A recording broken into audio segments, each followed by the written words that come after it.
encan kaburu katalar maut jelema teu maot bae salat kubur di tukangan imah wasiatna menang berenang setahun tirkah eta tanah teh dek dibagikeun majikan anak. Nah laporan ka kula ieu daek nu meulina asal kuburanna pindahkeun kumaha ge pindahkeun geus kuburan maka ditu ka wakaf digali Masya Allah eta awakna dampal eueuh dagingan engke bitis datang ka tuur aya tuur eueuh dagingan ka dieu enclok-enclokan belah dieu eueuh dagingan belah beuteung aya saeutik belah tukang ka dieu eueuh dagingan tah eta hafizul Quran nu poho. A'udzu billahi minasy syaithanir rajim. Bismillahirrahmanirrahim. Kaulan neangan 5 perkara ternyata kapanggih di 5 perkara. Wabna tarkadzunub kaula neangan supaya ninggalkeun dosa supaya teu hayang ngalaksanakeun dosa teh kumaha carana ternyata fawajadna kaula duha kula manggihan di salat duha ternyata lamun urang sering salat duha sekali 2 kali 3 kali poe sapoe 2 poe terus we setelah 40 poe bakal ngarasakeun nikmatna ibadah embung nu ngaran teu salat sanggeus salat embung teu berjamaah eta balukar tina salat duha bakal dibere ngeunaheun geura ge eta geus kapanggih ku wali Allah nu ngaran Syakikil Balki ngeunaheun sakira ternyata tina hasil duha ngawarung mun ngawarung teh mah jadi lancar ngawarungna anu balanja Masya Allah eta ngeungkeuy ngahutang kabeh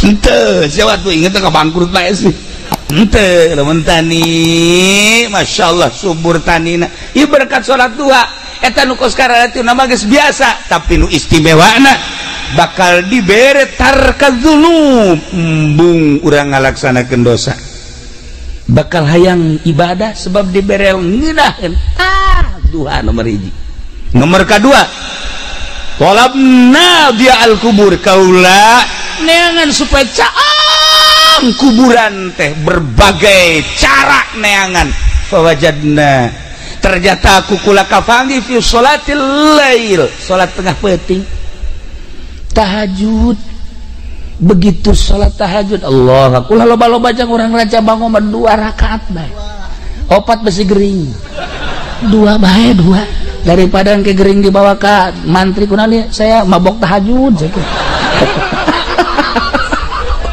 bae sholli salat tahajud rakaatain lillahi ta'ala Allah syaratna sareh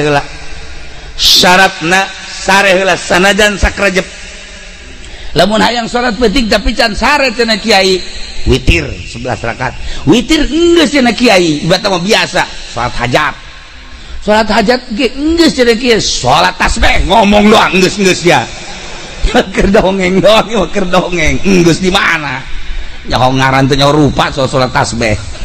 Nah mun can sare salat mun geus sare tahajud sabaraha rakaat ge tahajud mah sadaekna urang minimal 2 rakaat. Nah ketika diasupkan ke jero kubur Masya Allah cak batur iya kubur teh poek ternyata caang nanya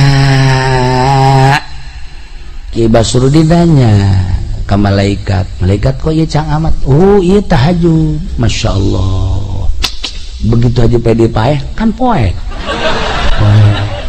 jangan nanya ke malaikat cina caang iraha maneh tahajud kula sok tahajud cina ieu penting teh wal penting tahajud teh karena Allah apa karena karung kajahoan kan aya kerna-kerlaan lillahi ta'ala Masya Allah lamun urang tahajudna 2 rakaat taruhlah 10 watt lamun 4 rakaat tadi 5 watt kuari 10 watt lamun kuari gedep rakaat wah 20 watt Masya Allah lamun urang bisa 10 rakaat 100 watt waduh caang di jero kubur teh kapanggih ku kisah kikil bakli fawajadna fi sholatil lail caang kubur teh kapanggih dina salat tahajud mantak wayahna ieu ti kuari tahajud 2 rakaat be kukula barang geus dicerita-ceritakeun kieu ya alhamdulillah ngaji pendi tahajud barang tos tahajud sare deui subuh korban jam 7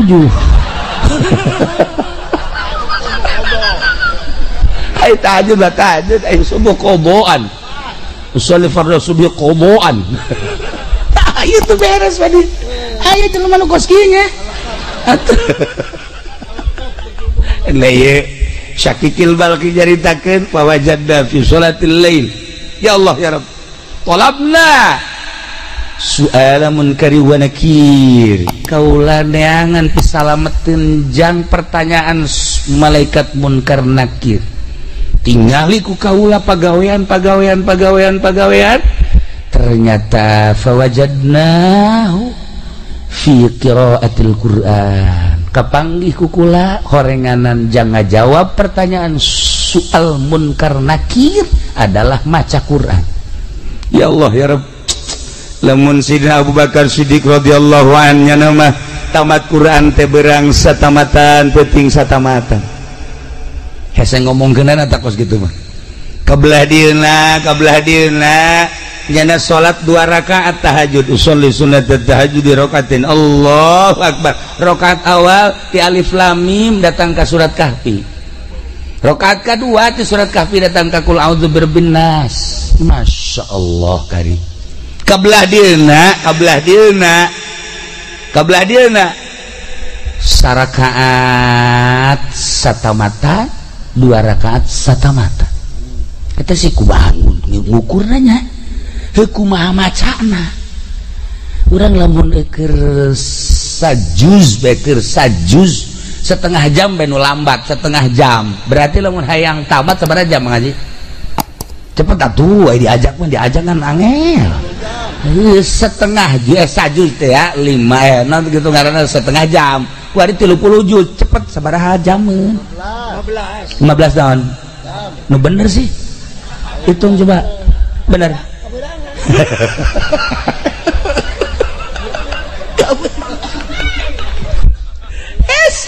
kok iya bisa rakaat saquran 2 rakaat saquran deui alamna nu beda horeganan alam teh karasa ku urang mah alam kieu alam syariat di alam luar syariat mah eueuh ieu berang eueuh peuting eueuh jam ngan celok ka alam eta seperti kos gitu aya kene kuari ge nu seperti gitu teh aya kene oh kiamat lamun nu kos gitu anu kos kumaha cenah kiai eta anu lamun hayang ka Mekah Mekahna dideketkeun teu ngalengkah salengkah mantak jangan mah gilir ge teu kudu naik mobil atuh jangan mah gilir nu ngora dideketkeun ngalengkah ka dinya nah nyaho-nyaho mandi bae geus dinu kolot blon teh jangan mah kos kitu nya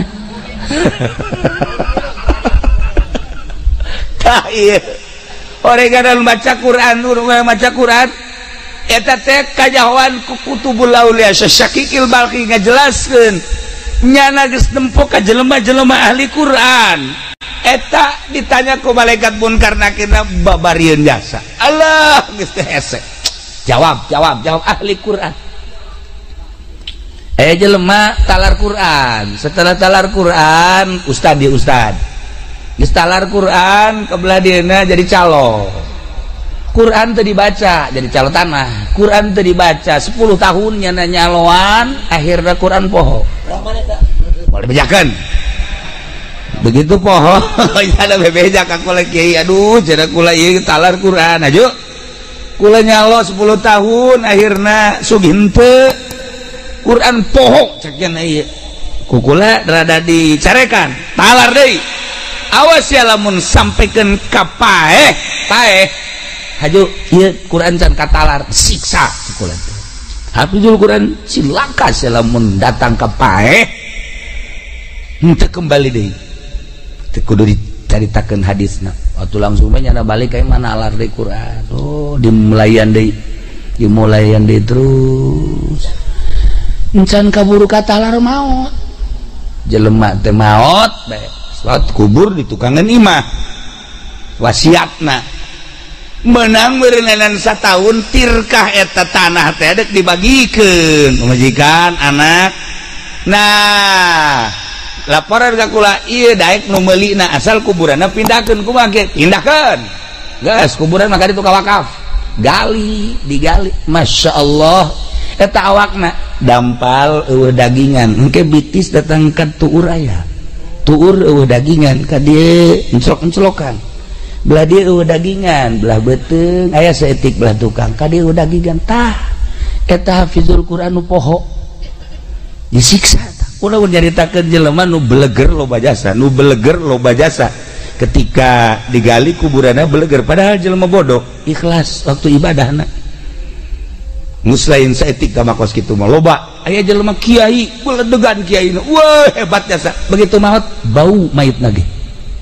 Lamun urang Abu Ya Dahlan ketika maut guru abah guru urang sarerea nuanieun kan mandian nungguan abah begitu abah datang karak di pandian nu bantak teu wani kunaon seungitna luar biasa Masya Allah seungit aya kiai tilu kiai nu ngundang kula encan di pandian bau encan di pandian geus bau kula nanya ieu pagaweana salian tinggi naon sih orenganan ngeridit-ngeriditkeun atau pan ieu mah nya ngeridit atuh geus ka apa ieu mah geus pokona teu bisa kuku bae eta mah jero teu tanggung jawab geus pokona seperti eta ya Allah ya Rabb lamun guru kula di Garut geus hese nyaritakeunana seungit we jadi kubur memeh nage kula nyana hayang di pandian memeh maot hayang di wuduan kukula di isangan di pandian di wuduan terus dibaringkeun bebeja ka kula lamun aya nu salam ulah dijawabnya bener aya nu salam alaikum kadenge kula di luhur kasur nyana nu ngajawabkeun salam bisa nyaho kitu itu teh lila maot lah ngeunaheun ningali seungit sababaraha kiai seungit tapi asa babaraha kiai bau tah nu ngahalal-halalkeun bangsa duit bank riba terserah endek mangga bae endek heheg bae cuman seperti eta tah urang garan bakal maot bakal pae siai bae geus kos kitu komo si ieu geus teu kudu caritakeun jakuarina ge geus kaambe can maot geus kaambe atuh kumaha mentak kukula diajak ka mamana ge pamajikanna tilok nanyakeun tilok naon tilok sugan telepon pamajikanna kiai aya salaki nya tilok anyana tilok deui geus dianggap paeh ti heula orang lain paeh jelemana paeh etana lah pokoknya mah geus dicak pamajikan geus mangpaatna aja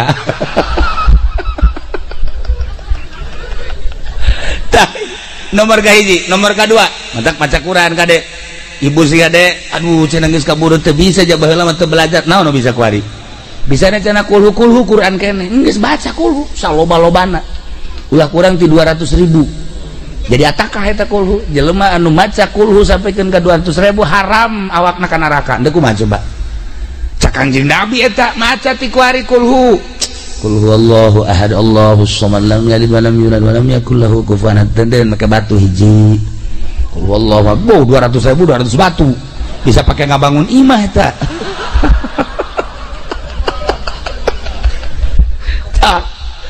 nomor kahiji guys nomor kedua nomor katilu hiji tadi ka naon kitu ngaranna nomor kahiji neangan naon tadi nomor kahiji salat duha neangan tarka dzunub nomor kedua dia al kubur nomor katilu soal munkar nakir maca Quran nomor kaopat talabna ubur sirat kaulan neangan supaya lancar di jembatan Siratal Mustaqim neangan pagawean kaditu ternyata fawajadna fisaum wassadaqah kapanggih di puasa jeung sedekah. Ya Allah ya Rabbi, jelema anu sok puasa di luar Ramadan, Senin Kemis komo terus-terusan puasa, tapi lillahi ta'ala ulah hayang nanaon. Aya nu sok puasa 40 poe puasa, mana golok? Pantas puasa saya juga golok. Nah, itu lain puasa do kos gitu, puasa karena Allah. Ayo santri 7 penting puasa bae. Beh, bukan lagi cabai rawit. Beh, pohara jasa. Sik puasa naon sih hebat amat. Pasang mazan sarwiti aing goblok ceuk. Sarwiti ditanya nyiduhan ka aing. Ayo poterkeun ku aing sia tasbih. Ya Allah, atuh lain puasa kos kitu lain. Ya, sarwiti mah teu kudu puasaan ku aing mah. Bawakeun mobil beat motor. Lah sia kosok jasa bisa maca beat segala naon beat.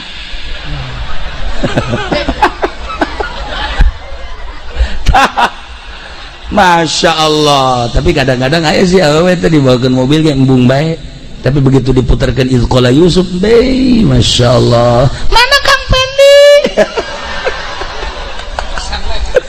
Emang enak. Ya aduh, abdi rindu ceun teh. Mana Kang Pendi mana? Ceun jangan keluar pede teh horenganan make bata jeger bae. Sia ngaganggu aing bae. Ya Allah ya Rabbi.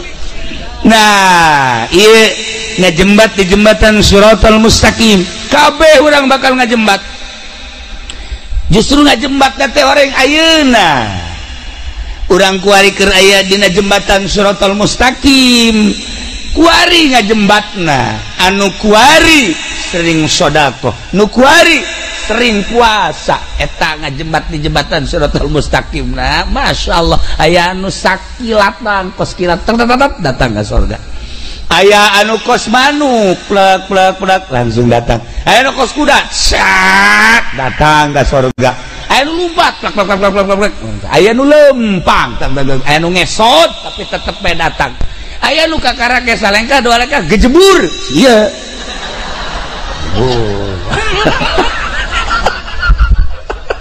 Jalan ke gejebur bae. Oh bagus tadi awal. Oh aduh, keadaan udah kumaha tuh. Sedekah. Masya Allah, can nyorang kula ngadenge di pondok anu ngaluarkeun zakat. Di saya haji Pendi jajan orang. Malah mah zakat batur dicokotan. Ayo jelema ngahadiahkeun kipas di masjid. Masya Allah, maot tiis di jero kubur kan ditanya. Begitu ditanya maca Quran osok, ieu tiis daun ieu tiis teh maneh baheula ngajariahkeun kipas di masjid. Masya Allah, hanjakal teu AC ceknya teh. Aduh, ya kieu mah. Ieu kipas-kipas anu kuari dinikmati di masjid tah kuari maneh nu tiisna. Masya Allah, alhamdulillah can tiis kan. Sedekah ieu. Dak jelema ya Allah ya Rabb, Mang Haji kula ieu can dahar ti kamari. Ya tah bere tah. Tuh, aduh dulur kula ge ieu teh sararusa tah dibere. Tuh batur anu keur sempit hatena kemudian dibere jembar hatena. Nyebrang di jembatan Shiratal Mustaqim na babari. Datang Haji Pendi. Haji kula ti kamari cang dahar. Saha? Ye, tu lain dahar sia. Teu kuat coba. Lain dibere di aya deui ka dieu aing dinasehatan ku aing. Ye, aing jelema hirup mah. Ya sing hadis ya. Datang ke situ dahar berarti kan kudu usaha. Jelema kan keur lapar dibere nasehat. Lapar mah bere sangu lain nasehat. Nya geus kieu bae tukang nyekelan batu mana ya ku aing. Aya sia ku aing sia diwewelkeun sia ku aing. Masya Allah. Jelema butuh dahar, bere dahar nasehatna.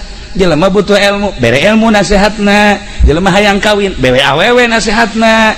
Nah, ieu aya jahe, kemudian hayang kawin, bere lalaki. Eta ngaranna nasehat. Siap. Oh, siap. Hayang. Atuh sanu hayangeun awewe kemudian nyana. Nya pamajikan geus ngusir. Air nasihat lain ceramah. Lu asli lama kumaha kebutuhan. Masya Allah karim. na ieu uburi sirat kapanggih ku kisakikil barqi ternyata dua hiji puasa nomor kedua sedekah sebab eta adalah sarana pamereti Allah jang nyalametkeun urang ketika urang jadi jelema sugih kiai mah meureun zikir penting teh kiai mah maca Quran santri mah meureunanan sholawatan aing mah sakieu ayana lah aing mah endeup ngagunakeun sarana nu aya ti Gusti Allah dititipan harta. Nah petakeun ku urang parkir miskin mana yatim piatu masjid mana nu can anggeus tetangga mana nu butuh ya Allah pondok pesantren mana tuh pan ieu mah aya masjid ge anu datang ngaji ieu keramik dan can bejakeun ka masyarakat sok geura saha anu siap karo kemang Haji Panderi tuh panjang mah teh atuh masyarakat geus beres gabre aya kene kurang maji aya kurang mangsa 10 meter kan coba nu sejen heula sejen heula beres leuwih duitna leuwih ieu mah Haji kadegeun duitna basah tokoh masyarakat kos gitu. Nah lamun tadi jelema mere kipas ai prak di pondok papan kipas leungit barang diteliti barang diteliti si eta nu nyokotna ya Allah laporan ka kula kiai kumaha cenah naon batur makan jariah kipas ieu mah ku Haji Pendi can dicokot atuh teu aneh boro-boro kipas kotak masjid ge pan laleung geus tailah si hade ya si hade nomor kaopat baca Quran jang soal munkar nakir jelas tamati kisah kikil balki nomor kaopat ka tilu nomor kaopatna ieu sedekah jeung puasa orang teu kuat sedekahna tiis bakalna di jero kubur teh urang loba sedekah teh ya Allah ya Rabbi di jero kubur ngeunaheun tiis nanya orang ka malaikat aya titisan di kipas aya tiis nu ieu tiis sa ieu ngabungahkeun fakir miskin masyaallah ieu nu pohara jasa tiisna tatangga ieu pohara jasa aya tiis pohara amat kahandap-handap tiis ieu keramik masjid ya Allah ya Rabbi geunaheun jasa sedekah kelancar di jembatan Shiratal Mustaqim kalima tolabna zilal arsy abdi neangan iiuh aras ke di akhirat urang kepan dikumpulkeun di mahsyar kiamat ba'ats udang ti kubur berangkat kabeh ka mahsyar panon pengan sadeupa sakieu deuk kumaha sakieu langit kaopat panas pahar engke mangan sakieu satangtung panas aya nu kesang teh liput aya nu kesang datang ka mata nu kesang datang ka irung nu kesang datang ka sungut nu kesang datang tergantung kumaha amal-amal masing-masing panas tah engke aya anu seuseurean we batur mah kapanasan nya mah kieu malah meneangan rokok di Samsu aya rokok we sakieu sia ngayakeun rokok di akhirat pabrik geus areueuh emang enon tenang batur kapanasan ku iman teh cak sapanas dan teh tenang ya Allah ya Rabbi ku geunaheun horeng kapanggih ka iuhan zilul arsy teh ku kisah kikil balhi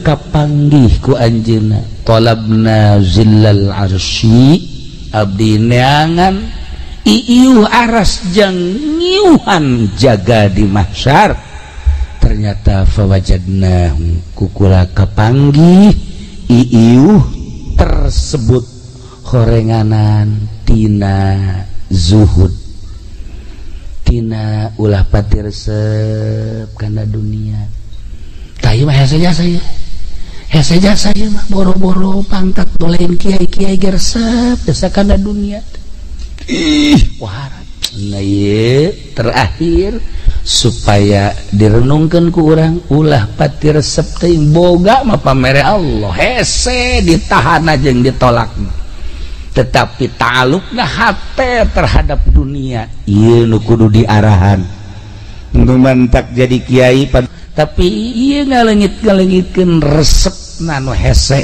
ge masyaallah.